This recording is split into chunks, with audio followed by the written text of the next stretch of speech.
ہر سال اپنے اپنے موسم میں کھیتیاں پروان چڑھ جاتی ہے، پھول اپنے وقت پہ کھل جاتے ہیں، پھل اپنی مدت پہ نکل آتے ہیں۔ دنیا میں ایک خاص طریقے سے انسان پیدا ہو رہے ہیں، مخصوص مدت کے بعد مر بھی رہے ہیں، روزانہ پیدا ہو رہے ہیں، روزانہ مر بھی رہے ہیں۔ حشرات و عرض سے لے کر درندوں سے لے کر پرندوں تک ہر ایک کی ساخت تخلیق اس کے حال کے مطابق، ان کی ضرورت کے تمام اعضاء ان میں موجود ہیں، ہر ایک کی غذا اسے حاصل کرنے کا طریقہ مختلف، ہر علاقے میں رہنے والے کا مزاج الگ، اسی ماحول کے مطابق۔ تو کائنات کا یہ نظام، حسین نظام، حکیمانہ تدبیر، ہر مخلوق کے حال کی رعایت دیکھ کر کوئی عقل مند ہرگز یہ نہیں کہہ سکتا کہ کسی خالق اور انتظام فرمانے والے کے بغیر خود بخود عدم سے وجود میں آ گیا، بلکہ علم و حکمت کا یہ عجیب و غریب کارخانہ کسی چلانے والے کے بغیر نہیں چل رہا۔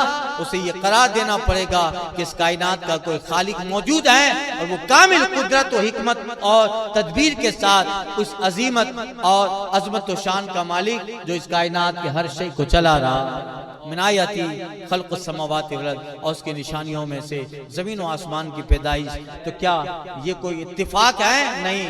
اگر علم اور انصاف کی نظر سے دیکھو تو جان جاؤ گے کہ صرف اللہ کی قدرت کے یہ سب شاہکار ہیں، اور بے ساختہ بولو گے کوئی تو ہے جو نظام ہستی چلا رہا۔